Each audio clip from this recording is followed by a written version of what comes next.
La nouvelle réceptionniste est restée paralysée en voyant sa photo d'enfance dans le bureau du propriétaire de l'hôtel. Le matin entrait doucement par les hautes fenêtres du hôtel Palais Royal, dessinant des rectangles dorés sur le marbre blanc du hall. Élise Navarro serrait son sac contre elle, le cœur battant à tout rompre, 26 ans, et c'était son premier vrai poste dans l'hôtellerie parisienne. Elle avait tant rêvé de ce moment. Mademoiselle Navarro, un homme d'une 50aine d'années en costume impeccable s'approcha, la main tendue. « Je suis Hervé Moreau, le directeur adjoint. Bienvenue au Palais Royal. » Élise lui serra la main, essayant de paraître plus confiante qu'elle ne l'était. Le hall était somptueux. Des lustres en cristal pendèrent du plafond, des tapis persans étouffèrent le bruit des pas, et partout cette odeur mélangée de cire d'abeille et de roses fraîches. « Vous allez adorer travailler ici », continua Hervé en la guidant vers les ascenseurs. « C'est une maison avec beaucoup d'histoire. La famille Delattre possède cet hôtel depuis 3 générations. » Ils montèrent au 3e étage. Les couloirs étaient tapissés de papier peint crème aux motifs discrets. Hervé s'arrêta devant une porte en bois massif où une plaque dorée indiquait « François Delattre, direction générale. Monsieur Delattre tient à rencontrer personnellement tous les nouveaux employés », expliqua-t-il en frappant doucement. « Entrez !» La voix était grave, légèrement fatiguée. Hervé ouvrit la porte, et Élise pénétra dans un bureau qui ressemblait davantage à une bibliothèque privée. Des étagères couvraient 2 murs entiers, remplis de livres reliés en cuir. Un bureau ancien en acajou trônait près de la fenêtre donnant sur les toits de Paris. Derrière ce bureau se tenait François Delattre, 54 ans peut-être, cheveux grisonnants coiffés en arrière, costume sombre parfaitement coupé, mais c'était ses yeux qui frappaient, bleu pâle, avec quelque chose d'infiniment triste au fond du regard, comme s'il portait un poids invisible sur les épaules depuis très longtemps. « Monsieur Delattre, voici Élise Navarro, notre nouvelle réceptionniste », annonça Hervé.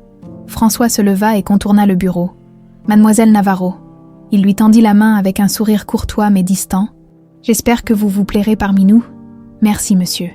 C'est un honneur de travailler ici. Hervé va vous expliquer le fonctionnement.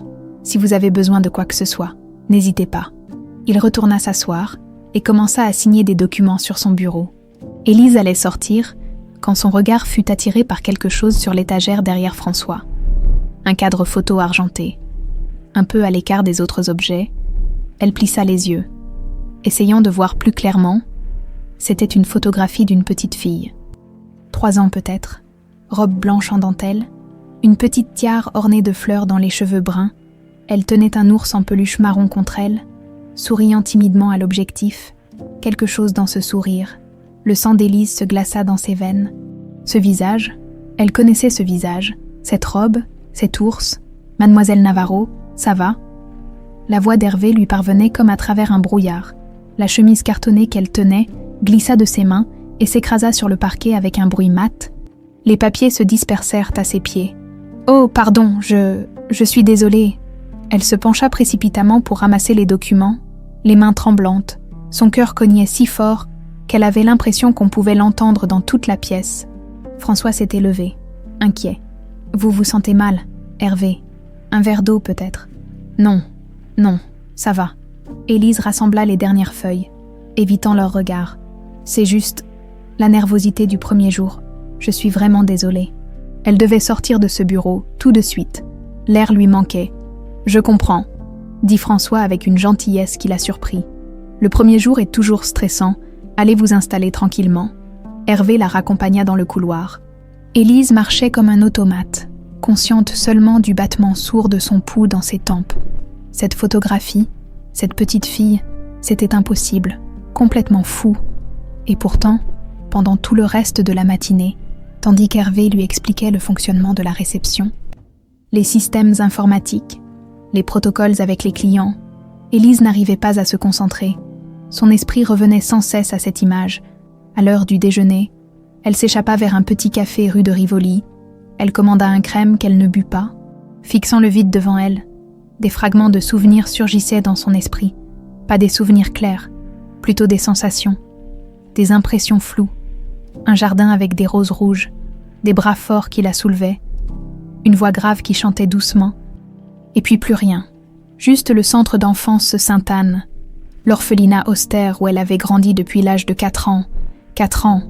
Elle était arrivée là-bas sans papier, sans nom, sans histoire. Les religieuses lui avaient donné le prénom Élise parce qu'elle le murmurait parfois dans son sommeil, et Navarro. C'était juste un nom qu'on lui avait attribué, une identité de remplacement pour une enfant sans passé. Elle n'avait jamais su d'où elle venait. Personne ne l'avait réclamée. 22 ans dans cet orphelinat, puis l'émancipation, les petits boulots, et enfin ce poste au Palais Royal. Et maintenant cette photographie. Tu es bizarre aujourd'hui. Élise sursauta. Maëlle, une autre réceptionniste, s'était assise en face d'elle. Cheveux roux, yeux verts malicieux. Maëlle travaillait à l'hôtel depuis 2 ans et avait été désignée pour encadrer Élise. Désolée, c'est juste, beaucoup d'informations à assimiler. Je te comprends. Maëlle commanda un sandwich. Mais franchement, t'as eu de la chance de tomber sur Hervé pour la formation. Il est sympa. Évite juste Victoire Delattre. Qui? La sœur du patron, elle est directrice adjointe. Genre la terreur de l'hôtel. Maëlle fit une grimace. Elle te mange tout cru si tu fais la moindre erreur. Moi, je l'appelle la reine de glace. Élise essaya de sourire, mais son esprit était ailleurs. En retournant à l'hôtel, elle croisa justement une femme dans le hall. La quarantaine élégante, tailleur noir impeccable, cheveux bruns tirés en chignon strict. Elle avait le même nez droit que François, les mêmes pommettes hautes. Victoire Delattre s'arrêta et examina Élise de la tête aux pieds. Son regard était froid, calculateur. « Vous êtes la nouvelle. »« Oui, madame. » Élise Navarro. Victoire continua son chemin sans un mot de plus. Mais Élise avait senti quelque chose dans ce regard. Une hostilité inexplicable, comme si sa simple présence dérangeait. Le soir, allongée dans son petit studio du 19e arrondissement, Élise ne trouvait pas le sommeil. Elle revoyait sans cesse cette photographie. Cette petite fille qui lui ressemblait tellement. Cette robe blanche qu'elle avait l'impression d'avoir portée. Cet ours en peluche qu'elle croyait reconnaître. Et ses yeux, mon Dieu, ses yeux dans la photo, c'étaient les siens. 3 jours passèrent.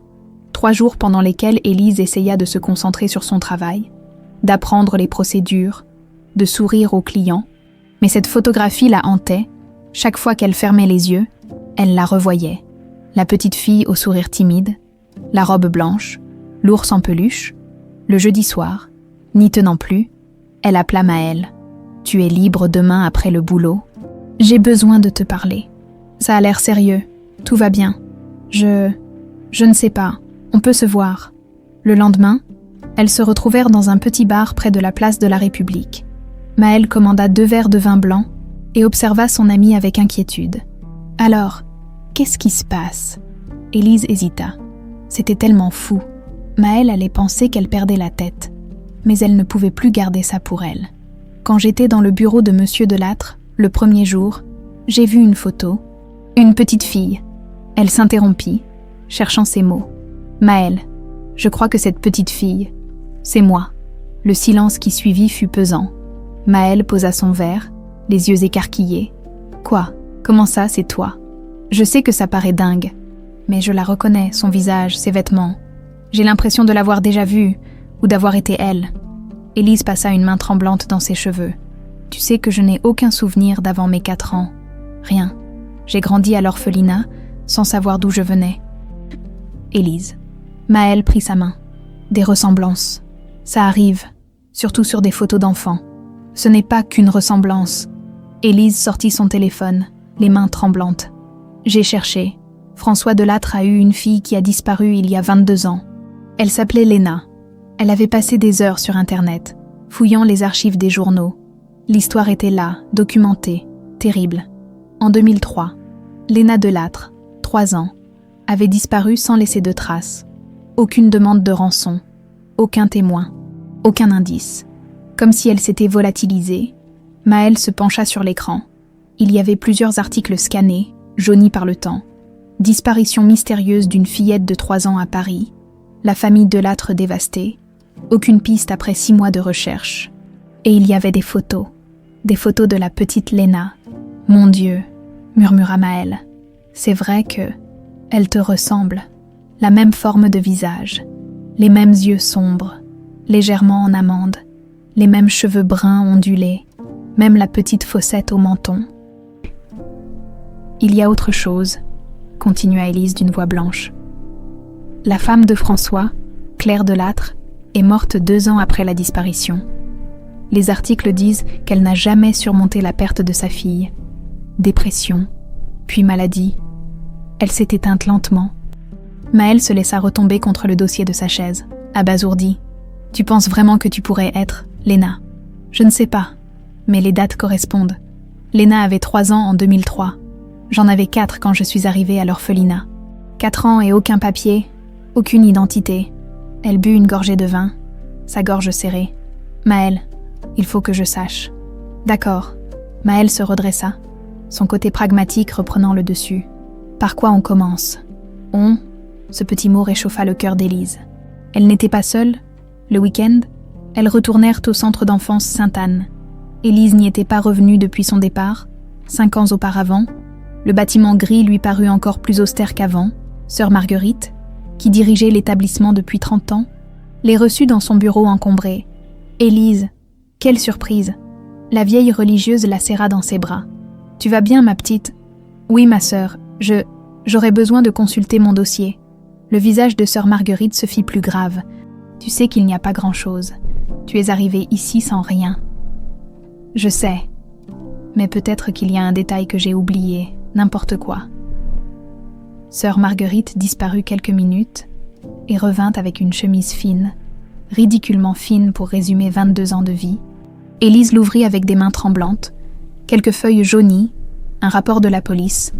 Enfant trouvé seul rue Oberkampf le 15 septembre 2003, environ 4 ans, ne parle pas, aucun papier d'identité, aucun signalement de disparition correspondant, une photo d'elle, maigre, les yeux vides, accrochée à un ours en peluche marron. Élise sentit son cœur s'arrêter. Cet ours, c'était le même que celui de la photo dans le bureau de François. Exactement le même. « Qu'est-ce qui est arrivé à cet ours ?» demanda-t-elle d'une voix étranglée. « Il a dû se perdre au fil des années, ma pauvre enfant. Tu sais comment c'est ici. » Maëlle et Élise échangèrent un regard. Ce n'était plus une coïncidence. « Sœur Marguerite, » dit Élise lentement, « vous vous souvenez de quelque chose d'autre ?»« N'importe quoi. » La religieuse réfléchit longuement. « Tu murmurais un mot dans ton sommeil, Léna. C'est pour ça qu'on t'a appelée Élise au départ. C'était proche. On pensait que ça t'aiderait à t'adapter. Mais au bout d'un moment, tu as arrêté de prononcer ce nom. Léna. » Le monde tangua autour d'Élise. Maëlle dut la soutenir. « Ça va aller, » murmura-t-elle. « Respire. » Dans le métro qui les ramenait, Élise fixait le vide devant elle. Des fragments de souvenirs continuaient de surgir, de plus en plus nets maintenant qu'elle ne les repoussait plus. Un grand jardin, des roses partout, une balançoire sous un saule pleureur, une voix d'homme qui lisait des histoires le soir, une voix de femme qui chantait une berceuse. « Il faut que je retourne voir cette photo, » dit-elle soudain. « Comment tu vas faire ? Tu ne peux pas débarquer dans son bureau comme ça. Je trouverai un moyen. » Le lundi suivant, Élise guetta le moment où François quitterait son bureau. Elle inventa un prétexte pour monter, des documents à faire signer d'urgence. Le couloir était désert. Elle frappa doucement. Pas de réponse. Elle jeta un coup d'œil autour d'elle et entra rapidement. Le bureau était silencieux, baigné de lumière dorée. Élise s'approcha de l'étagère, le cœur battant. La photo était là. Elle la prit avec précaution. Comme un objet sacré, la petite Léna la regardait. 3 ans, peut-être un peu moins, robe blanche pour un baptême ou un anniversaire, l'ours en peluche serré contre elle, et ses yeux. Élise sortit son téléphone et prit une photo de son propre reflet dans la vitre. Puis elle le plaça à côté du cadre. C'était elle, 22 ans plus tard. Mais c'était elle. Même forme de visage, mêmes yeux, même sourire timide. « Qu'est-ce que vous faites ici ?» Élise fit volte-face. Manquant de lâcher le cadre, Victoire Delattre se tenait dans l'embrasure de la porte, les bras croisés, le regard glacial. « Monsieur Delattre m'a demandé de... » « Mon frère n'est pas là. » Victoire s'avança, ses talons claquant sur le parquet. « Et je doute qu'il vous ait autorisé à fouiner dans ses affaires personnelles. » « Je ne fouinais pas, je regardais juste. Sortez, immédiatement. » Élise reposa le cadre précipitamment et sortit, sentant le regard de Victoire lui brûler le dos. Dans le couloir, elle s'adossa au mur, tremblante. Mais elle savait maintenant, elle en était certaine. Elle était Léna Delattre, la fille perdue. Et quelque part, quelqu'un savait ce qui s'était vraiment passé. Le lendemain matin, Élise trouva 3 erreurs dans son planning. Des réservations qu'elle n'avait jamais enregistrées apparaissaient dans le système sous son nom. Des clients furieux l'attendaient à la réception, brandissant des confirmations pour des chambres qui n'existaient pas. « Comment c'est possible ?» hurla un homme d'affaires américain. « J'ai une réunion capitale dans 1 heure et vous me dites que ma chambre n'est pas disponible. »« Je suis vraiment désolé, monsieur. Il doit y avoir eu une erreur dans le système. Je vais arranger ça immédiatement. » Hervé accourut, inquiet. Ensemble, ils réussirent à trouver des solutions. Mais l'incident laissa Élise secouée. Elle vérifia 3 fois ses dossiers. Elle n'avait jamais fait ses réservations. Quelqu'un les avait créées sous son identifiant. À midi, Victoire la convoqua dans son bureau. « Mademoiselle Navarro ».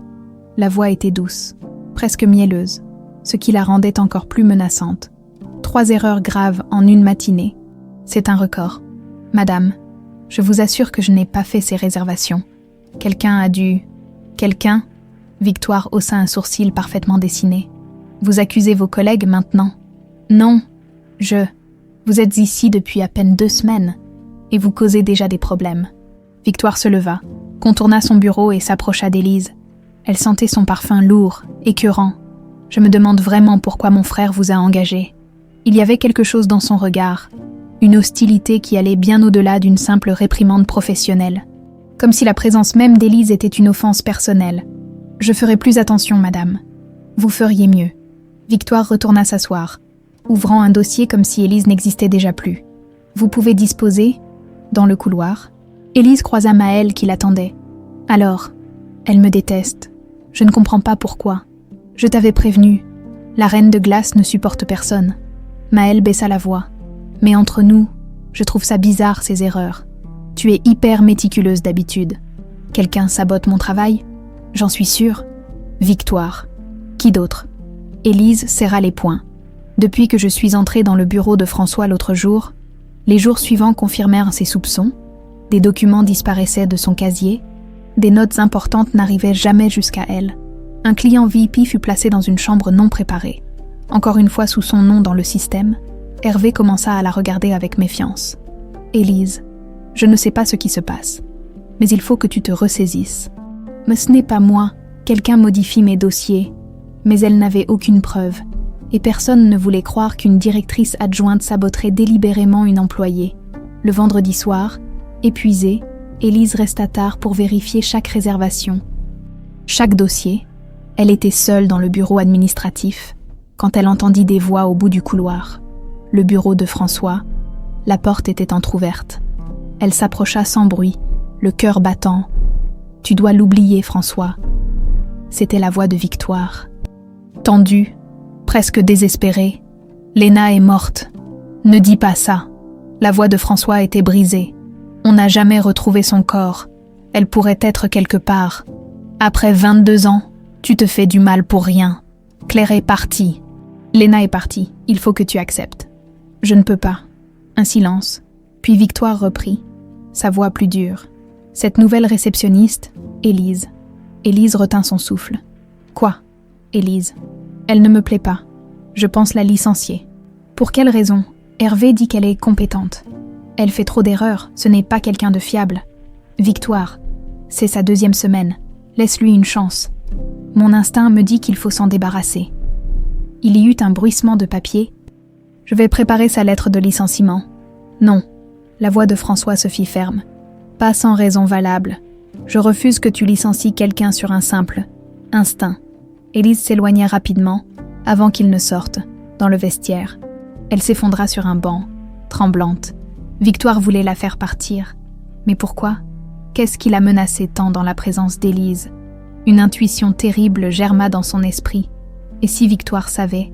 Si elle avait reconnu quelque chose en elle ? Si elle devinait qu'Élise posait des questions sur Léna ? Le week-end passa dans un brouillard d'angoisse.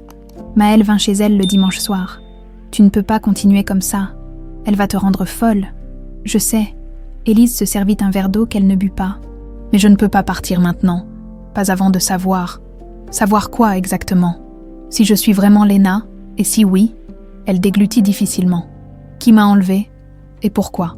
Maëlle la regarda longuement. « Tu penses que Victoire a quelque chose à voir avec ta disparition ? » Ce n'était pas une question. Élise acquiesça lentement. Elle a la bonne génération. Elle était déjà adulte en 2003. Elle travaillait au Palais Royal. Elle sortit son téléphone, montra les articles qu'elle avait trouvés. Regarde, après la disparition de Léna, c'est Victoire qui a pris de plus en plus de responsabilités dans l'hôtel. François était détruit, puis Claire est morte. Victoire a comblé le vide. Tu penses qu'elle aurait fait disparaître sa propre nièce pour, quoi, prendre le contrôle de l'hôtel? Ça sonnait fou dit à voix haute, mais l'instinct d'Élise lui hurlait que c'était exactement ça. Le lundi, Victoire intensifia sa campagne.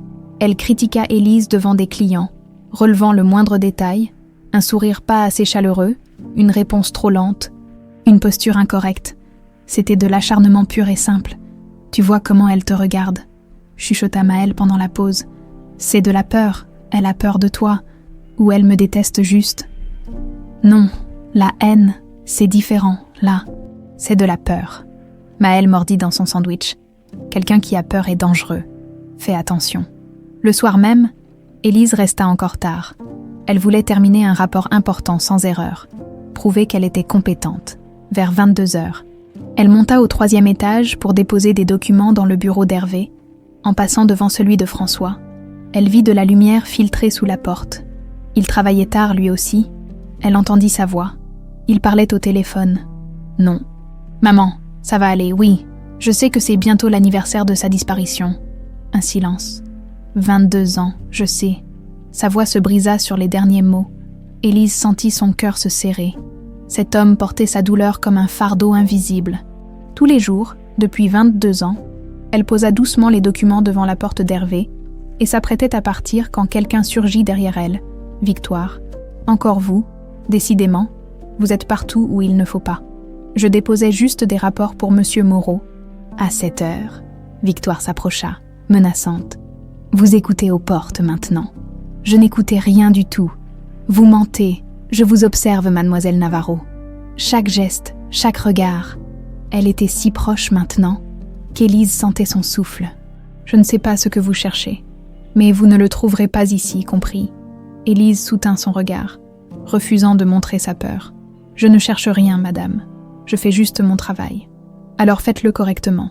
Ou partez. Victoire tourna les talons et disparut dans l'escalier, la laissant seule dans le couloir désert. Mais Élise ne partirait pas. Pas maintenant. Pas avant d'avoir la vérité. 3 semaines. 3 semaines qu'Élise tournait en rond, qu'elle accumulait les indices, qu'elle se rongeait de l'intérieur. 3 semaines à vivre avec cette certitude qui grandissait chaque jour. Elle était Léna Delattre. Et quelqu'un le savait. Le harcèlement de Victoire n'avait fait qu'empirer. Chaque jour apportait son lot d'humiliations calculées, de pièges tendus, de regards glacials. Mais Élise tenait bon. Elle devait comprendre. Ce mardi soir, elle resta encore tard. Pas pour travailler cette fois, pour attendre. Elle savait que François restait souvent après 20h, seul dans son bureau. C'était le moment où jamais, à 20h30, elle vit Victoire quitter l'hôtel, son sac Hermès au bras. Hervé était parti depuis longtemps. Le personnel de nuit ne montrait pas au bureau administratif. C'était maintenant. Élise monta les escaliers, le cœur cognant si fort qu'elle avait l'impression qu'il allait exploser. Ses mains tremblaient. Qu'allait-elle dire? Comment commencer? « Bonsoir, monsieur Delattre. Je pense être votre fille disparue. » C'était complètement fou. Elle s'arrêta devant la porte en bois massif. La lumière filtrait en dessous. Il était là. Ses jambes refusaient d'avancer. Et si elle se trompait? Si ce n'était qu'une ressemblance cruelle, une coïncidence cosmique, elle détruirait un homme déjà brisé par la douleur. Mais elle devait savoir. Elle le devait à cette petite fille de 4 ans qui était arrivée à l'orphelinat sans nom, sans passé, sans personne. Elle le devait à toutes ces années où elle s'était endormie en se demandant d'où elle venait. Elle frappa, 3 coups légers. Entrez. François était assis à son bureau, penché sur des documents. Il leva les yeux, surpris de la voir. « Mademoiselle Navarro, tout va bien. » Élise entra, refermant doucement la porte derrière elle. « Monsieur Delattre, j'ai besoin de vous parler. » Quelque chose dans sa voix dut l'alerter.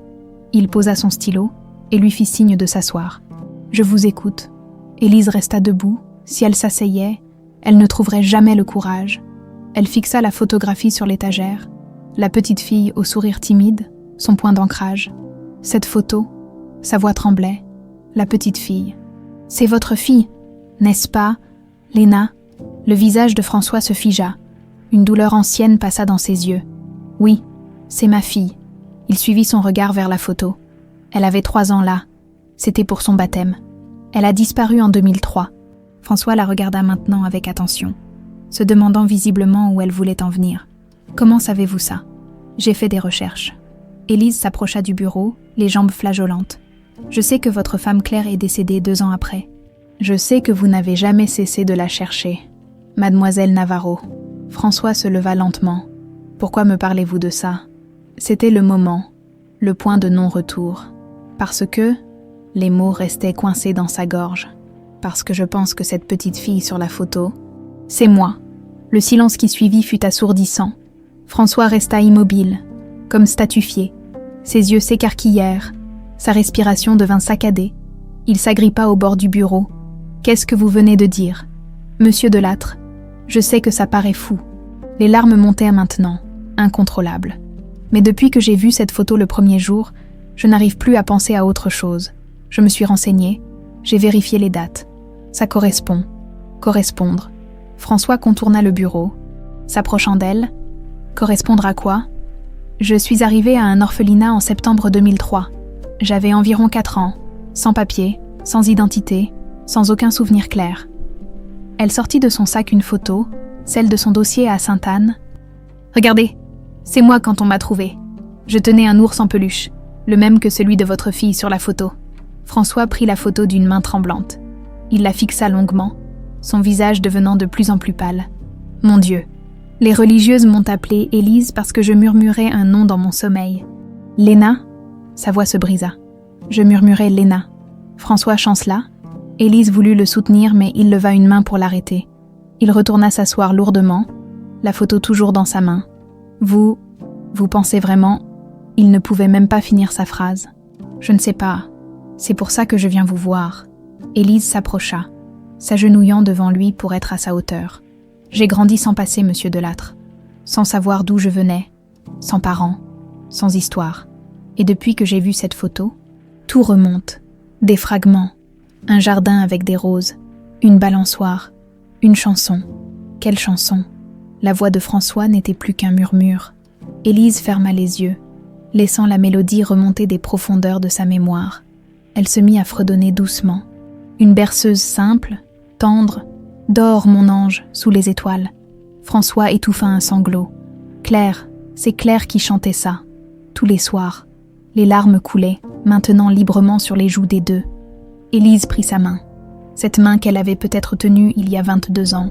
« Monsieur Delattre, je ne veux pas vous donner de faux espoirs. Je ne veux pas rouvrir des blessures si je me trompe, mais il faut vérifier. » François se redressa soudain, une détermination nouvelle dans le regard. « Un test ADN, c'est la seule façon d'être sûr.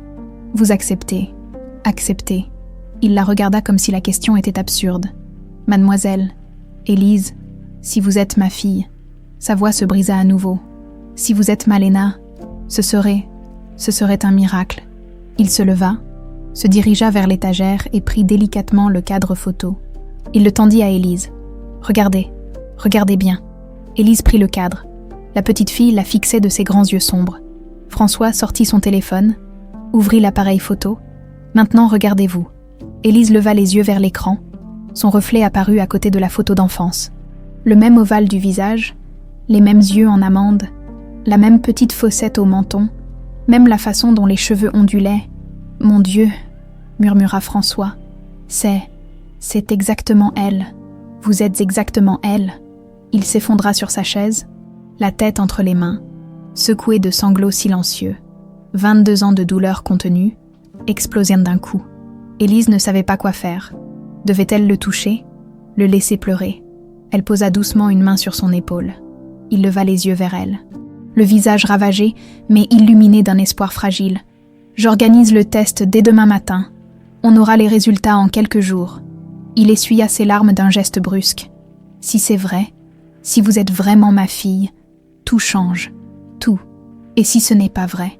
chuchota Élise. « Si je me trompe. » François se leva et, dans un geste qui la surprit totalement, la prit dans ses bras. Un geste paternel, protecteur.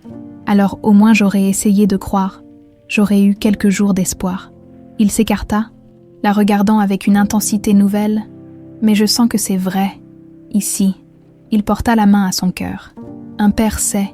Ils restèrent là, dans ce bureau silencieux. Deux étrangers qui étaient peut-être père et fille, reliés par un fil invisible tissé de souvenirs enfouis et d'espoirs désespérés. Dehors, Paris s'illuminait. Les lumières scintillaient comme des étoiles terrestres. Et quelque part dans l'hôtel, Victoire Delattre sentait son monde commencer à s'effondrer. Le lendemain matin, François l'attendait dans un laboratoire privé du 16e arrondissement. Tout était déjà organisé. Il avait appelé dès l'aube, mobilisé ses contacts, accéléré les procédures, l'urgence d'un homme qui avait attendu 22 ans et ne pouvait plus attendre un jour de plus. Le prélèvement fut rapide. Un coton-tige dans la bouche d'Élise. Un autre pour François. Des gestes simples qui pouvaient changer deux vies à jamais. Les résultats arriveront dans 5 jours, annonça le technicien. Maximum 1 semaine. 1 semaine. 7 jours à osciller entre l'espoir et la terreur. 7 jours à se demander si sa vie entière allait basculer. En sortant du laboratoire, François se tourna vers elle. « Vous travaillez aujourd'hui ?»« Oui, mon service commence à 14 heures. Prenez votre journée. » Il leva la main devant ses protestations.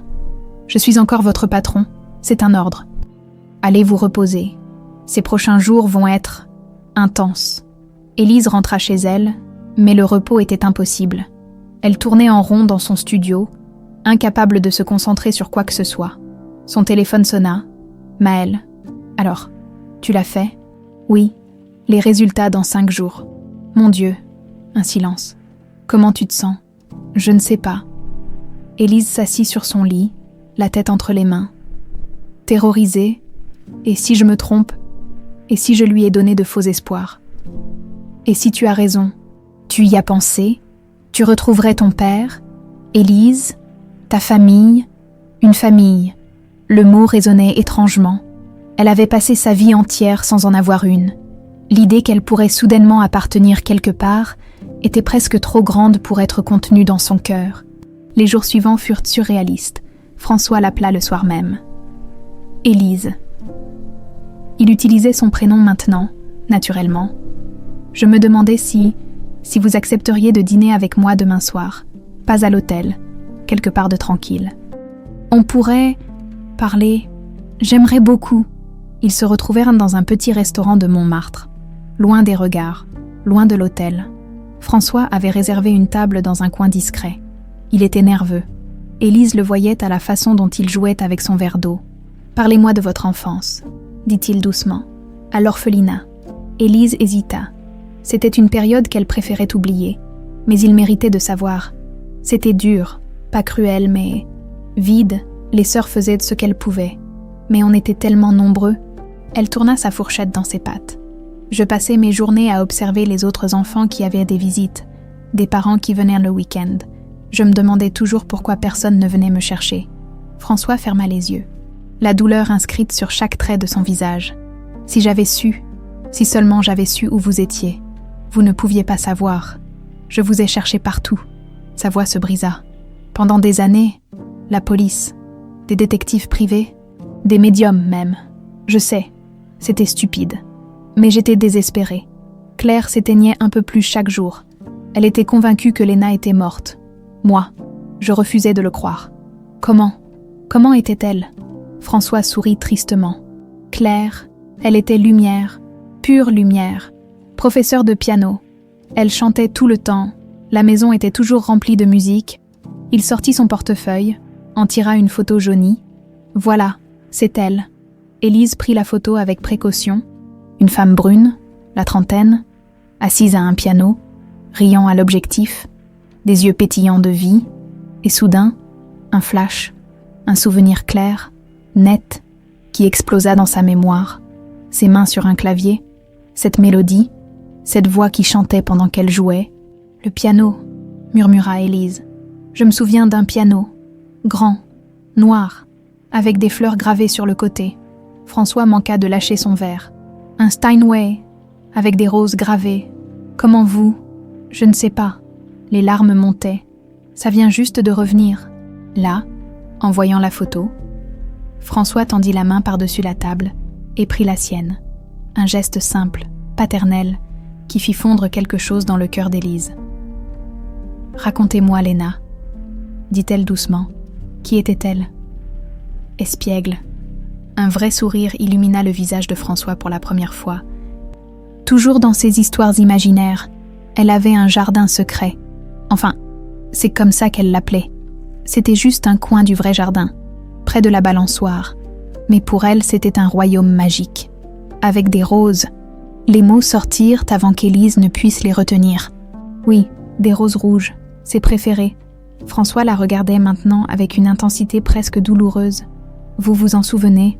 Je ne sais pas, c'est tellement flou, comme regarder à travers de l'eau trouble. Ils parlèrent pendant des heures. François racontait Léna, ses jeux, ses rires, ses colères d'enfant. Élise partageait ses années à Sainte-Anne, ses premiers emplois, sa solitude, 2 vies parallèles qui auraient dû être une seule. « Victoire », dit soudain Élise. « Elle ne doit pas savoir. »« Pour le test !» Le visage de François s'assombrit. « Ma sœur est compliquée. Elle a beaucoup souffert aussi quand Léna a disparu, puis quand Claire est morte. Mais vous avez raison. Attendons les résultats. » Mais Élise voyait qu'il ne disait pas tout. Il y avait quelque chose dans son regard quand il parlait de Victoire, de la méfiance, du ressentiment. Les jours passèrent dans une étrange bulle hors du temps. François et Élise se voyaient chaque soir. Ils marchaient dans Paris, parlaient pendant des heures, construisaient délicatement un lien qui existait peut-être déjà depuis toujours. À l'hôtel, Victoire les observait. Élise sentait son regard constamment, froid, calculateur, dangereux. « Elle sait que quelque chose se passe », dit Maëlle un matin à la pause. « Regarde comment elle te fixe. » C'était vrai. Victoire ne la quittait pas des yeux. Mais elle n'avait plus fait d'esclandre, ne l'avait plus sabotée, comme si elle attendait, guettait. Le 4e jour, François emmena Élise à Neuilly-sur-Seine. « La maison de l'âtre ? Je veux que vous la voyiez, » dit-il en garant la voiture devant une grille en fer forgé. « Même si le test est négatif, je veux que vous voyiez où Léna a vécu. » La maison était magnifique, pierre blanche, volets bleus, un jardin immense qui s'étendait à perte de vue. François ouvrit la grille et ils entrèrent. Élise s'arrêta net. Ce jardin, ces arbres, cette allée de gravier, elle connaissait cet endroit. La balançoire, murmura-t-elle. Il y avait une balançoire. Sous le saule pleureur. François la regarda, pétrifié. Il y en avait une. On l'a enlevée il y a 10 ans. Élise avança comme dans un rêve. Ses pieds connaissèrent le chemin. Elle tourna à gauche, passa sous une arche de roses, rouge, toute rouge, et arriva dans un petit coin caché du jardin. Le royaume magique. C'était ici, dit-elle d'une voix blanche. Son jardin secret. François s'effondra sur un banc de pierre. Il pleurait ouvertement maintenant, sans retenue. C'est vous, mon Dieu, c'est vraiment vous. Vous êtes ma fille. Élise s'agenouilla devant lui. Le test. Je n'ai plus besoin du test. Il prit son visage entre ses mains, comme on tient quelque chose de précieux et fragile. Un père reconnaît son enfant. Vous êtes Léna. Vous êtes ma Léna. Ils restèrent là longtemps, enlacés, 22 ans de séparation se dissolvant dans les larmes et l'amour retrouvé. Mais dans l'ombre de la maison, une silhouette les observait. Victoire était revenue plus tôt que prévu. Elle avait tout vu, tout entendu, et son monde s'écroulait. Le lendemain matin, l'atmosphère à l'hôtel avait changé. Élise le sentit dès qu'elle franchit les portes du palais royal. Les regards étaient différents, chargés de curiosité, de questions non posées. Victoire se tenait derrière le comptoir de la réception, chose inhabituelle pour une directrice adjointe. Elle parlait à voix basse avec 2 employés qui se dispersèrent rapidement en voyant Élise approcher. « Mademoiselle Navarro ?» La voix de Victoire était glaciale. Plus encore que d'habitude. « Mon bureau. Immédiatement. » Maëlle lança un regard inquiet à Élise, qui la suivit dans les escaliers. Le claquement des talons de Victoire résonnait comme un compte à rebours. Dans le bureau, Victoire referma la porte et se tourna vers elle. Son visage était un masque de fureur contenue. « Vous pensez que je suis stupide ? Pardon. Mon frère. » Victoire cracha le mot comme un poison. « Vous passez vos soirées avec lui. Vous l'emmenez Dieu sait où, et maintenant vous visitez la maison familiale. Élise sentit son sang se glacer. Elle les avait vus. Je ne vois pas en quoi cela vous regarde, madame. Ça me regarde quand une opportuniste s'attaque à un homme brisé. Victoire s'avança, menaçante. Vous avez vu une photo, fait quelques recherches. Et maintenant vous jouez la fille perdue. C'est pathétique. Ce n'est pas un jeu. Bien sûr que si. Victoire frappa son bureau du plat de la main. Vous voulez quoi? L'argent? L'héritage? Vous vous dites que si vous vous faites passer pour Léna, vous pourrez mettre la main sur la fortune des Delattre. Vous ne savez rien. Je sais reconnaître une arnaqueuse quand j'en vois une. Victoire contourna son bureau, s'approchant jusqu'à envahir l'espace personnel d'Élise. Léna est morte. Morte depuis 22 ans. Et une petite réceptionniste sans le sou ne me fera pas croire le contraire. Nous avons fait un test ADN. Les mots sortirent avant qu'Élise ne puisse les retenir. Le visage de Victoire devint livide. Quoi? Un test ADN. Les résultats arrivent dans 2 jours. Élise soutint son regard, refusant de reculer. Et quand ils prouveront que je suis sa fille, vous devrez accepter la vérité. Victoire resta figée un long moment, puis quelque chose de terrifiant passa dans ses yeux. Pas de la colère, de la peur, une peur panique, viscérale. « Sortez !» murmura-t-elle. « Sortez de mon bureau. » Élise ne se le fit pas dire 2 fois. Dans le couloir, elle s'adossa au mur, tremblante. Maëlle apparut à ses côtés. « Ça va. On vous a entendu crier depuis le hall. » Elle sait, pour le test. « Merde. » Maëlle jeta un coup d'œil inquiet vers le bureau. « Elle va faire quoi, tu penses ?»« Je ne sais pas. Mais elle a peur. Tu aurais dû voir son visage. » L'après-midi fut étrange. Victoire disparut de l'hôtel sans explication. François était en réunion toute la journée avec des investisseurs japonais. Élise travaillait dans un état second, vérifiant machinalement les réservations, souriant mécaniquement aux clients. À 17h, Hervé la convoqua dans son bureau. Il avait l'air gêné. « Élise, écoute, je ne sais pas ce qui se passe entre toi et la direction, mais... » Il se frotta le front. « Victoire veut te licencier. Elle a déposé une demande formelle ce matin. Pour quelle raison? Comportement inapproprié avec un supérieur hiérarchique ?» Hervé leva les mains devant sa protestation. « Je sais, c'est ridicule, mais elle a des témoins qui disent t'avoir vu quitter l'hôtel plusieurs soirs avec Monsieur Delattre. Nous dînions ensemble, il n'y a rien d'inapproprié. Je te crois, mais formellement, elle a des arguments. » Il soupira. « François a bloqué la procédure pour l'instant, mais Élise, fais attention. Victoire ne lâche jamais prise. » Le soir, François l'appela. « Ne venez pas à l'hôtel demain. » « Pourquoi ? Victoire est... » Il chercha ses mots. « Elle est instable en ce moment. Je ne veux pas qu'elle s'en prenne à vous. Restez chez vous. On se voit demain soir chez moi. Les résultats arrivent après-demain. » Mais Élise ne pouvait pas rester cachée. Elle devait comprendre. Cette peur chez Victoire, cette panique, ce n'était pas juste de l'inquiétude pour son frère. Le lendemain matin, elle retourna au centre d'enfance Sainte-Anne. Sœur Marguerite fut surprise de la revoir si vite. « Élise, encore toi. »« Ma sœur, j'ai besoin de savoir.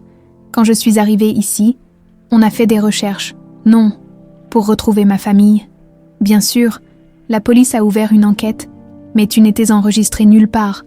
Pas de signalement de disparition correspondant. C'était comme si tu étais tombée du ciel. Mais quelqu'un m'a amenée ici, non ?»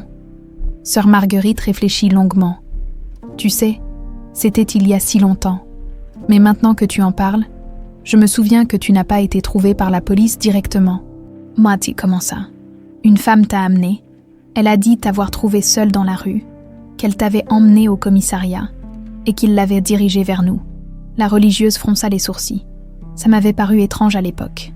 Normalement, c'est la police qui amène les enfants perdus, mais tout était légal. Les documents étaient en règle. Cette femme, vous vous souvenez d'elle?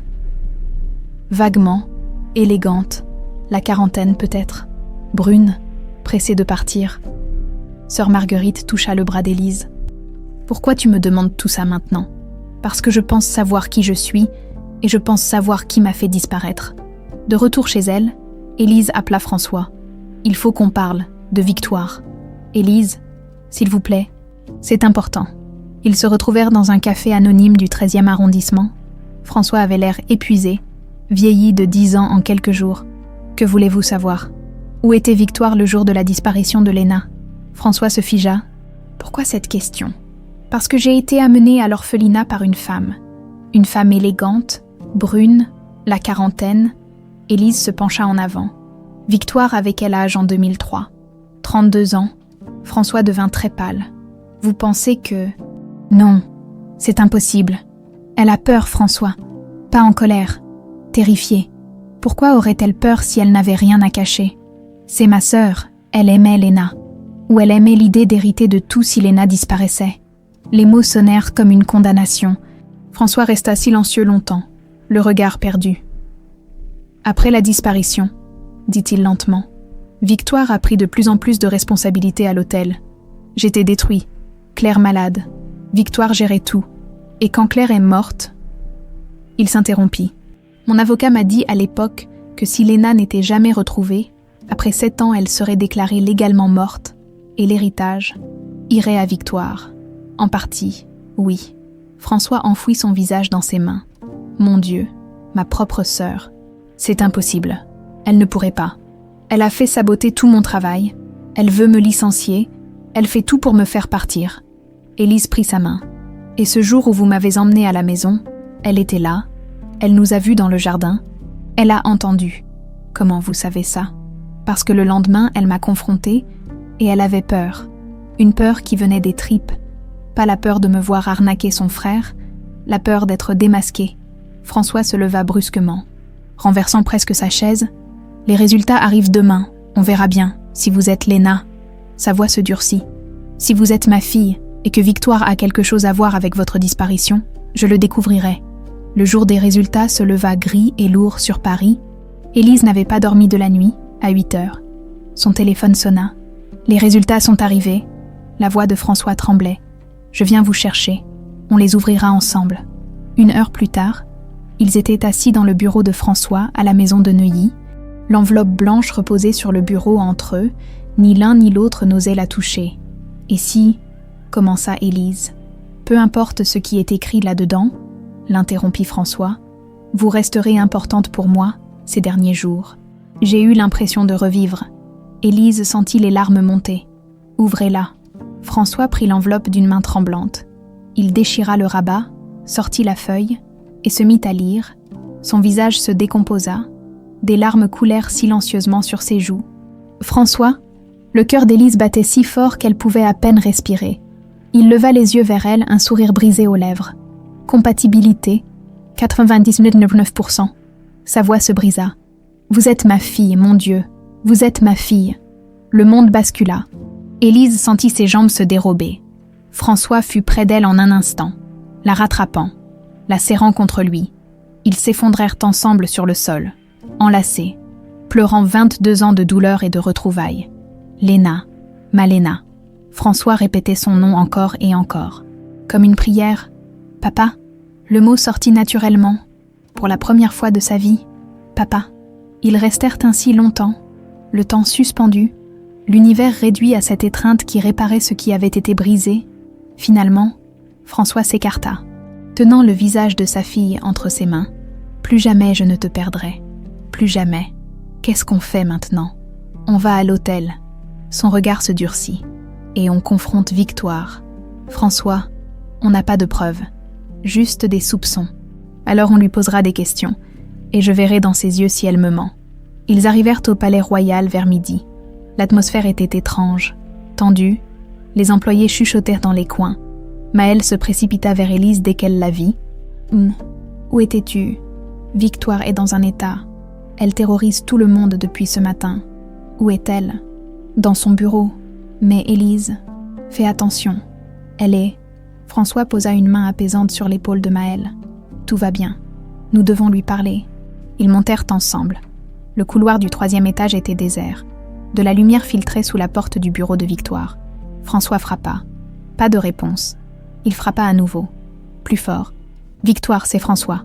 Ouvre. » Un bruit sourd. Comme quelque chose qui tombait, François échangea un regard avec Élise et ouvrit la porte. Victoire était debout près de la fenêtre, le dos tourné, ses épaules tremblaient, sur son bureau. Une bouteille de cognac à moitié vide, des papiers éparpillés partout, des photos, vieilles photos de Léna enfant, découpées, déchirées. Victoire. François entra lentement. Qu'est-ce que... C'est fini.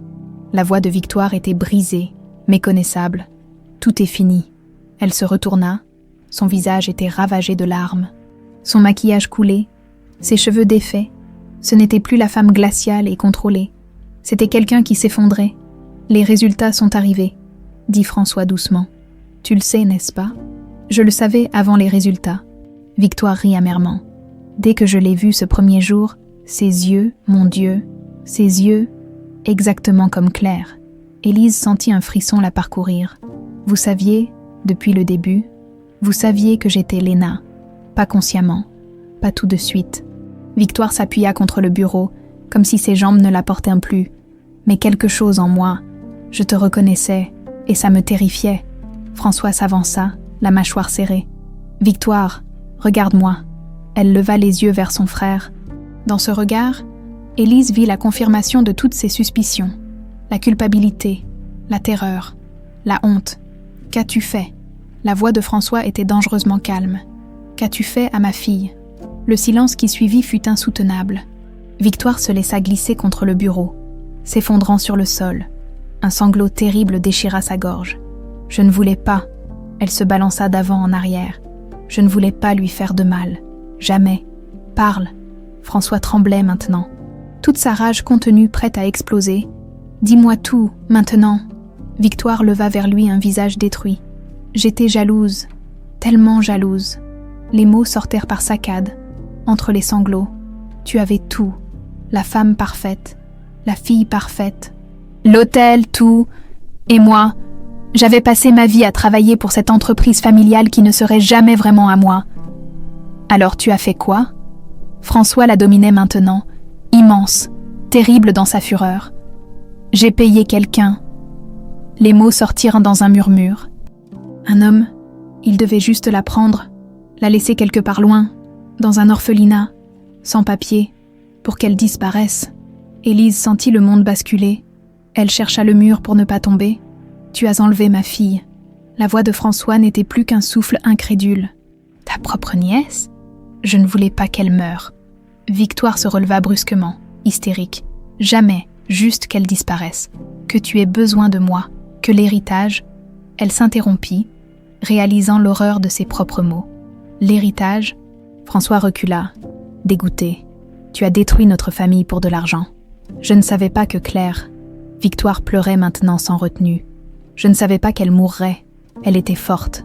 Je pensais qu'elle surmonterait, mais elle s'est laissée mourir. Et j'ai porté ce poids, chaque jour, chaque nuit, 22 ans à me réveiller en hurlant, à voir son visage, le tien. Et tu n'as rien dit. François la regardait comme on regarde un monstre. Pendant que je me détruisais à la chercher, pendant que Claire se mourait, tu savais où était Léna, et tu n'as rien dit. J'avais trop peur.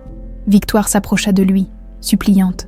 François, j'avais peur d'aller en prison, peur de te perdre, peur de tout perdre. Alors, j'ai gardé le silence.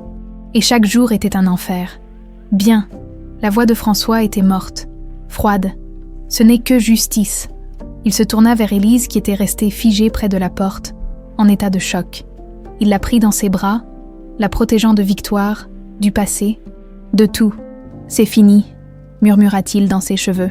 C'est fini maintenant. Victoire s'effondra complètement sur le sol, recroquevillée sur elle-même, secouée de sanglots. 22 ans de culpabilité explosaient enfin. Je suis désolée. Elle répétait ces mots encore et encore. Je suis tellement désolée, Léna. Pardonne-moi, François. Pardonne-moi, Claire. Pardonne-moi. François sortit son téléphone. J'appelle la police. Non. Victoire leva vers lui des yeux terrifiés. François, je t'en supplie. Tu as détruit ma vie. Tu as tué ma femme. Tu as volé l'enfance de ma fille. Chaque mot tombait comme une sentence. Tu vas payer pour ça. Il composa le numéro, en attendant la connexion. Il regarda sa sœur une dernière fois. J'avais une sœur. Elle est morte le jour où elle a touché à ma fille. La police arriva 20 minutes plus tard. Victoire ne résista pas. Elle était déjà brisée, vidée. Les menottes cliquetèrent à ses poignets comme une ponctuation finale. En passant devant Élise, elle s'arrêta. Je ne m'attends pas à ton pardon, mais sache que je t'aimais, à ma façon tordue, je t'aimais, et je me déteste pour ce que j'ai fait. Élise ne répondit rien, Il n'y avait rien à dire. Les jours qui suivirent furent un tourbillon médiatique. L'affaire fit la une de tous les journaux. L'héritière disparue retrouvée après 22 ans. Une tante avoue l'enlèvement de sa nièce. Le miracle de la famille Delattre. Des journalistes campaient devant le palais royal. Des caméras suivaient François et Élise partout. Le téléphone sonnait sans arrêt.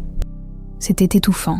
« Viens », dit François le 3e jour. « On part d'ici. » Ils se réfugièrent à la maison de Neuilly, loin des regards, loin du chaos, dans le silence du jardin où Léna avait joué enfant, où Élise avait retrouvé ses souvenirs. « Comment tu te sens ?»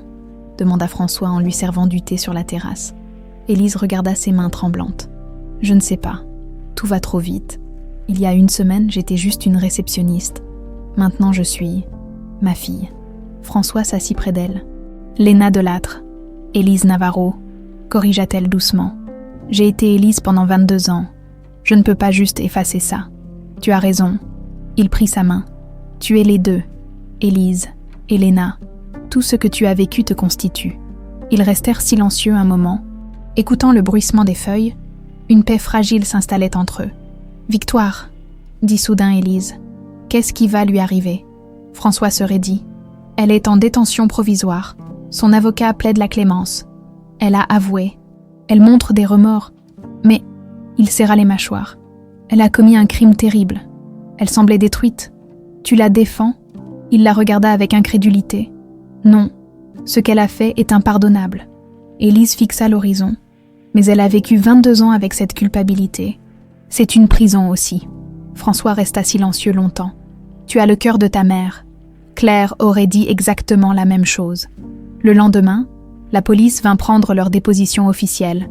Un inspecteur, cheveux grisonnants, regard fatigué, s'installa dans le salon. « Mademoiselle, Navarro, Delattre, comment préférez-vous qu'on vous appelle ? » « Élise, c'est bien. Très bien, Élise. » Il ouvrit son calepin. « Votre tante a fait des aveux complets, mais nous avons besoin de votre version. Tout ce dont vous vous souvenez. » Élise raconta. Les fragments de mémoire, l'orphelinat, la photo, les recherches, le test ADN. Sa voix tremblait par moments, mais elle alla jusqu'au bout. « Et vous, monsieur Delattre ?» continua l'inspecteur. « Vous n'aviez aucun soupçon concernant votre sœur. » François se passa une main sur le visage. « Non, jamais. Victoire semblait dévastée par la disparition. Elle m'a soutenue. Elle a géré l'hôtel quand j'étais incapable de fonctionner. » Il s'interrompit, la voix brisée. « Comment j'aurais pu imaginer qu'elle était responsable ? » « Les gens qu'on aime nous surprennent parfois, » dit doucement l'inspecteur, rarement de façon agréable. Après son départ, Maëlle vint rendre visite à Élise. Elle l'embrassa fort, les larmes aux yeux. « Mon Dieu, tu es une héritière, une vraie princesse de contes de fées. » Élise rit malgré elle. « Une princesse qui a grandi dans un orphelinat. Belle histoire. » « Justement, c'est encore mieux. » Maëlle s'installa dans le canapé, observant le luxe autour d'elle. « Tu réalises que ta vie vient de changer complètement. »« Trop bien !» Élise se laissa tomber près d'elle. « Je ne sais pas comment être riche, comment être la fille de quelqu'un, comment exister dans ce monde. Tu apprendras. » Maëlle serra sa main. « Et je serai là. Même si maintenant tu vis dans un château et que je suis juste une humble réceptionniste. Arrête. Tu restes ma meilleure amie. Ça ne change pas. Promis. Promis. » Le soir, François frappa à la porte de la chambre d'Élise, l'ancienne chambre de Léna, qu'ils avaient laissée intacte pendant 22 ans. « Je peux entrer. » Élise était assise sur le lit, entourée de jouets poussiéreux, de livres d'enfants. C'est étrange, être ici, dans cette chambre qui était la mienne. On peut tout changer si tu veux, redécorer, en faire ta chambre à toi. Non. Elle caressa une peluche délavée. Pas encore. J'ai besoin de me reconnecter. Avec qui j'étais. François s'assit près d'elle. J'ai quelque chose pour toi. Il sortit une petite boîte de velours bleu. Ça appartenait à Claire. Elle voulait te le donner pour tes 18 ans. Élise ouvrit la boîte avec des mains tremblantes. À l'intérieur, un pendentif délicat, une rose en or blanc, délicatement ciselée. Elle l'avait fait faire spécialement. François l'aida à l'attacher autour de son cou. Tu adorais les roses dans le jardin. Elle disait que tu étais sa petite rose. Les larmes coulèrent. J'aurais tellement voulu la connaître. Elle t'aurait adoré. François essuya doucement ses larmes. L'Élise que tu es devenue, forte, courageuse, malgré tout ce que tu as traversé. Tu crois qu'elle me pardonne d'avoir survécu alors qu'elle... Oh ma chérie. François la serra contre lui. Claire n'est pas morte à cause de toi. Elle est morte parce qu'elle ne savait pas que tu étais vivante. Si elle avait su, elle aurait remué ciel et terre pour te retrouver. Ils restèrent enlacés, pleurant ensemble, la femme qui manquait à leur vie. Quelques jours plus tard, l'avocat de Victoire demanda à les rencontrer. « Ma cliente souhaite vous voir », dit-il d'un ton formel. « Monsieur Delattre, votre fille, et elle veut s'excuser en personne. »« Non », répondit immédiatement François. « Jamais. » Mais Élise posa une main sur son bras. « J'irai. »« Quoi ? Élise ? Non. Tu ne lui dois rien. Ce n'est pas pour elle. C'est pour moi. » Elle soutint son regard. « J'ai besoin de la regarder dans les yeux, de comprendre. » François voulut protester, mais vit la détermination dans les yeux de sa fille. « Alors j'y vais avec toi. » Le parloir de la prison était sinistre. Murs gris, néon cru, odeur de désinfectant. Victoire entra, encadrée par 2 gardes. Elle avait vieilli de 10 ans, cheveux gras, visage creusé, regard hanté. Elle s'assit derrière la vitre de séparation, le téléphone tremblant dans sa main. « Merci d'être venu. » Sa voix était à peine audible. « Je sais que vous ne me devez rien. » François ne dit rien. Élise décrocha le combiné. « Pourquoi vous vouliez nous voir ? » « Pour vous dire... » Victoire déglutit difficilement. « Pour vous dire que je comprends si vous ne me pardonnez jamais. Ce que j'ai fait est monstrueux. » Des larmes coulaient sur ses joues creuses. « Mais je veux que tu saches, Léna, Élise, que je n'ai pas passé un seul jour sans penser à toi, sans me détester. » « Ça ne change rien, » dit froidement François. « Tu as quand même gardé le silence. »« Je sais. » Victoire le regarda enfin. « J'étais lâche, égoïste. Tout ce que tu penses de moi est vrai. » Elle reporta son attention sur Élise. « Mais je veux que tu vives, vraiment, que tu sois heureuse, que tu ne laisses pas ce que je t'ai fait te définir. »« C'est facile à dire, » murmura Élise. « Vous m'avez volé 22 ans. Je sais, et je passerai le reste de ma vie à payer pour ça. » Victoire posa sa main contre la vitre. « Mais toi, tu as toute la vie devant toi, avec ton père, ta vraie famille. Ne gaspille pas ça en me détestant. Je ne vaux pas ce prix. » Élise regarda cette femme brisée, sa tante, celle qui l'avait détruite et qui se détruisait elle-même depuis 22 ans. « Je ne vous pardonnerai peut-être jamais, » dit-elle lentement, « mais je ne vous haïrai pas non plus. La haine empoisonne. Et j'en ai assez d'être empoisonnée par le passé. » Elle raccrocha le téléphone et se leva. En sortant, François passa un bras autour de ses épaules. « Tu es incroyable, tu le sais. » « Je suis fatiguée. » Élise s'appuya contre lui, fatiguée de porter tout ça. « Alors, pose-le. » Il embrassa le sommet de sa tête. « On rentre à la maison. » À la maison. Ces mots sonnaient si bien. 2 mois passèrent. 2 mois pendant lesquels Élise apprit à naviguer dans sa nouvelle vie. Les journalistes finirent par se lasser. L'affaire passa au second plan. La vie reprit son cours, différemment. Le procès de Victoire approchait. Son avocat négocia un accord avec le procureur. Aveu complet, circonstances atténuantes, remords sincères. François fut convoqué pour donner son avis sur la sentence. « Qu'est-ce que tu vas dire ?» demanda Élise un soir. Alors qu'il dînait dans la grande salle à manger de Neuilly, François posa sa fourchette, le regard dur. « Que je veux qu'elle paye. » « Pleinement. François. Elle a détruit notre famille, Élise. » Sa voix tremblait de colère contenue. « Claire est morte à cause d'elle. Tu as grandi sans parents à cause d'elle. Comment je pourrais demander la clémence ?» Élise resta silencieuse. Elle comprenait sa rage. Elle la partageait même, certains jours, mais d'autres jours. Elle se souvenait du visage détruit de Victoire au parloir, de ses 22 ans de culpabilité. « Je ne te demande pas de lui pardonner, » dit-elle doucement. « Mais la vengeance, est-ce que ça nous rendra ce qu'on a perdu ? » « Non, rien ne le fera. » François se leva, s'approcha de la fenêtre. Mais au moins, elle paiera. Le lendemain, Élise retourna au palais royal pour la première fois depuis l'arrestation de Victoire. François lui avait proposé un poste de direction, mais elle avait refusé. « Pas encore. J'ai besoin de temps, de comprendre qui je suis maintenant. » Elle trouva Maëlle à la réception. Débordée par une délégation allemande, Élise, son amie la serra dans ses bras pendant sa pause. « Tu m'as tellement manqué. C'est l'enfer ici sans toi. Hervé t'embête toujours. Pire, ils ont embauché une remplaçante pour Victoire, Madame Duchamp. Elle fait Victoire ressembler à Mère Teresa. » Maëlle leva les yeux au ciel. « Mais dis-moi, toi, comment ça va vraiment ?» Élise réfléchit. Bizarrement, bien et mal en même temps, François est incroyable. La maison est magnifique. Mais parfois je me réveille et je ne sais plus qui je suis. Élise ou Léna, l'orpheline ou l'héritière. Tu es les deux. Maëlle lui prit la main. Et c'est ce qui fait ta force. Ce soir-là, Élise explora les pièces de la maison qu'elle n'avait pas encore visitées. Au 2e étage, elle trouva une porte verrouillée. François arriva derrière elle. C'était la chambre de Claire. Sa voix était douce. Je ne l'ai jamais ouverte depuis sa mort. On peut. François hésita, puis sortit une clé de sa poche.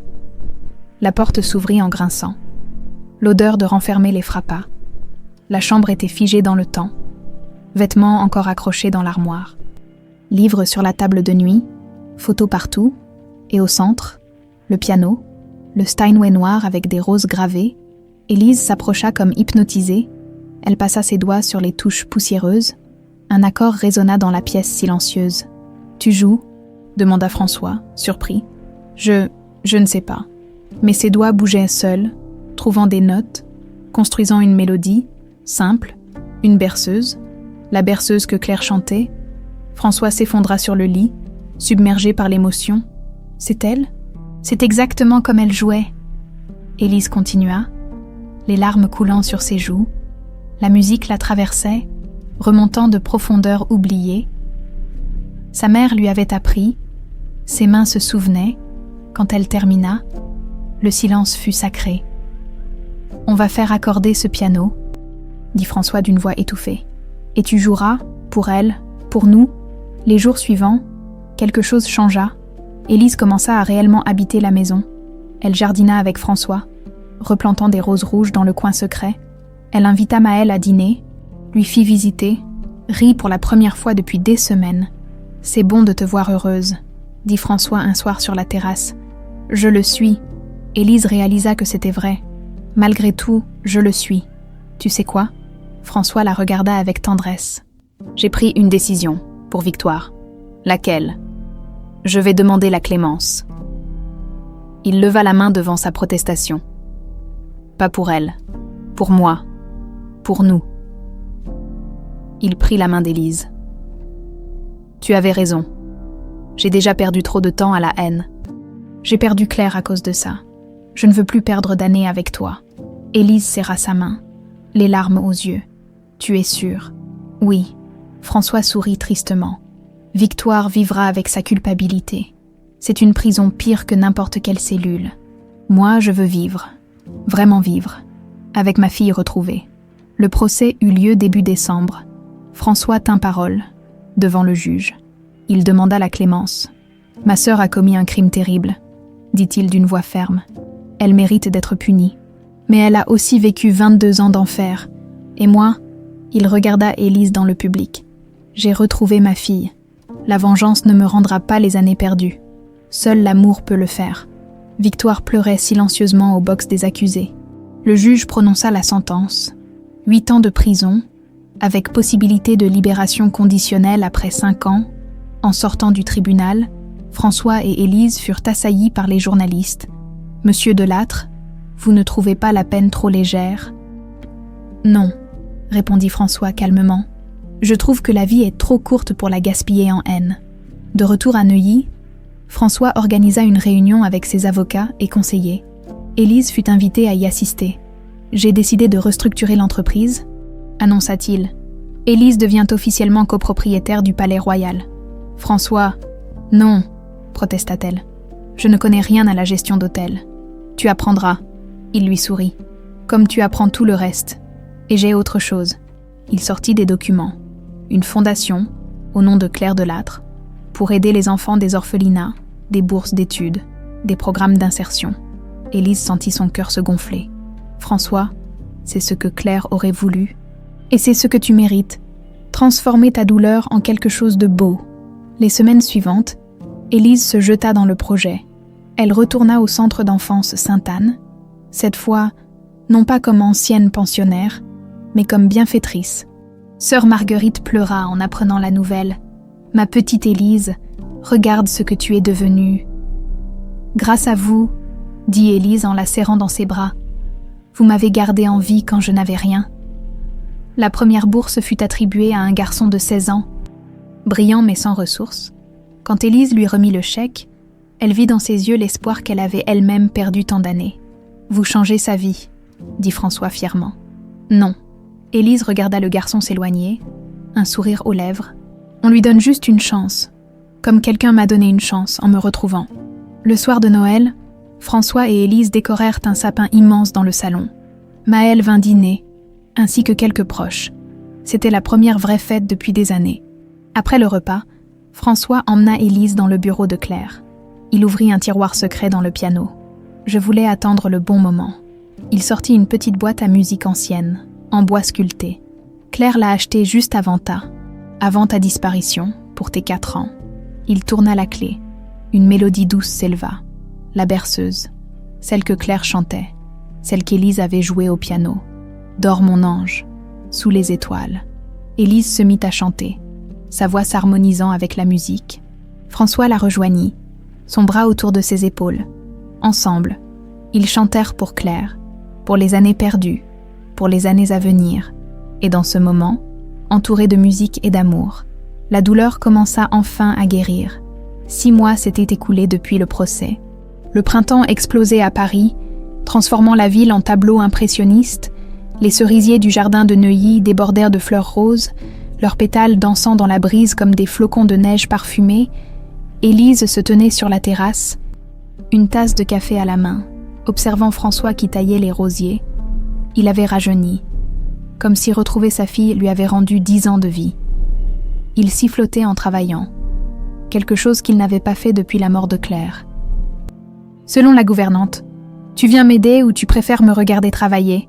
lança-t-il avec un sourire taquin. Élise descendit les rejoindre, enfilant les gants de jardinage. Ensemble, ils travaillèrent en silence confortable. Ce genre de silence qui n'existe qu'entre personnes qui n'ont plus besoin de mots pour se comprendre. « J'ai reçu une lettre », dit François après un moment. « De Victoire. » Élise s'arrêta, surprise. Qu'est-ce qu'elle dit ? Qu'elle suit une thérapie en prison, qu'elle travaille dans la bibliothèque. Il se redressa, essuyant ses mains terreuses. Elle demande si, un jour, tu accepterais de la revoir. Pas maintenant, plus tard, quand tu seras prête. Élise contempla les roses rouges devant elle. 6 mois plus tôt, cette question l'aurait mise en colère. Maintenant, elle ressentait surtout de la tristesse. Je ne sais pas, peut-être, un jour, elle regarda son père. Et toi ? Je ne l'ai pas revu depuis le procès. François arracha une mauvaise herbe avec plus de force que nécessaire. Mais je ne la hais plus. C'est déjà quelque chose. C'est énorme. Corrigea doucement Élise. L'après-midi, elles avaient le rendez-vous avec les architectes. La fondation Claire Delattre prenait forme. Un centre à Belleville pour accompagner les jeunes sortant des orphelinats, formation professionnelle, logement temporaire, soutien psychologique. On ouvre dans 3 mois, annonça l'architecte en étalant les plans. Le bâtiment est presque terminé. Élise parcourut les dessins. Salle de classe lumineuse, appartement cosy, jardin thérapeutique. C'est exactement ce dont j'aurais eu besoin à 18 ans. C'est pour ça que ça va marcher, dit François fièrement. Parce que tu sais ce que c'est. En sortant, Maëlle les attendait dans un café. Elle avait démissionné du Palais Royal pour devenir la coordinatrice du centre. « Je préfère changer des vies que changer des draps », avait-elle dit en riant. « Alors ?» demanda-t-elle en les voyant arriver. « C'est beau, magnifique », répondit Élise en s'installant. « Tu vas adorer ton bureau. Grande fenêtre, vue sur les jardins. Arrête, je vais pleurer. » Maëlle but une gorgée de son cappuccino. « Au fait, devine qui m'a appelée. »« Qui ?»« Sœur Marguerite. Elle veut savoir si elle peut amener les jeunes de Sainte-Anne visiter le centre avant l'ouverture. Leur montrer ce qui est possible. » Élise sentit sa gorge se serrer. « Bien sûr. Dis-lui que je ferai la visite moi-même. » Le soir, François cuisina, une nouvelle habitude qu'il avait prise. Claire adorait cuisiner. expliqua-t-il en éminçant des oignons. Je n'avais jamais touché une casserole de ma vie. Maintenant, j'adore ça. Ils dînèrent dans la cuisine, plus intime que la grande salle à manger. François lui raconta des histoires de Léna enfant. Comment elle refusait de manger des légumes verts. Comment elle avait un jour libéré tous les poissons rouges dans la fontaine du jardin. « Tu étais un vrai petit monstre », dit-il en riant. « J'étais adorable », protesta Élise. « Tu l'as dit toi-même. » Adorablement monstrueuse. Après le dîner, Élise monta dans l'ancienne chambre de Claire. Le piano Steinway avait été accordé. Polie, restaurée, elle s'assit devant le clavier, laissa ses doigts danser sur les touches. La mélodie coulait naturellement maintenant. Elle avait pris des cours, redécouvert ce talent enfoui. Chaque note la reconnectait à sa mère, à cette partie d'elle qu'elle avait perdue. François apparut dans l'encadrement de la porte, écoutant silencieusement, quand elle termina. Il applaudit doucement. « Claire serait si fière de toi. »« Tu penses qu'elle sait ?» demanda Élise. « Là où elle est, qu'on s'est retrouvés. »« J'en suis certain. » François s'assit près d'elle sur le banc. « Parfois, quand je te regarde, je la vois, ton sourire, ta façon de pencher la tête quand tu réfléchis. » Il caressa doucement ses cheveux. « Elle vit à travers toi. » Élise posa sa tête sur son épaule. « Je regrette de ne pas l'avoir connue. Moi aussi, mais tu la connais quand même. À travers les histoires, à travers la musique, à travers l'amour qu'elle t'a laissé. » Le mois suivant fut un tourbillon d'activités. L'ouverture du centre approchait. Les premiers jeunes furent y sélectionnés. 15 adolescents et jeunes adultes sortant de divers orphelinats parisiens. Élise rencontra chacun d'eux personnellement. « Pourquoi vous faites ça ?» demanda une fille de 17 ans, méfiante. « Personne fait rien pour rien. »« Parce que j'étais toi », répondit simplement Élise. « Et personne n'était là pour moi. Je veux que ça change. » Le jour de l'inauguration fut magnifique. Soleil radieux, ciel d'azur. Des dizaines de personnes vinrent. Officiels, journalistes, bienfaiteurs. Mais Élise ne voyait que les 15 jeunes devant elle. Leurs visages pleins d'espoir et de peur mélangés. « Bienvenue », dit-elle dans son discours, la voix tremblante d'émotion. « Bienvenue à la Fondation Claire Delattre. Ce n'est pas juste un bâtiment, c'est une famille, un lieu où vous appartenez. » François dévoila la plaque commémorative. Une photo de Claire, souriante, rayonnante, et en dessous, pour tous les enfants qui cherchent leur chemin. Après la cérémonie, sœur Marguerite prit Élise à part. « Tu as parcouru un long chemin, ma petite. Grâce à vous, Élise la serra dans ses bras.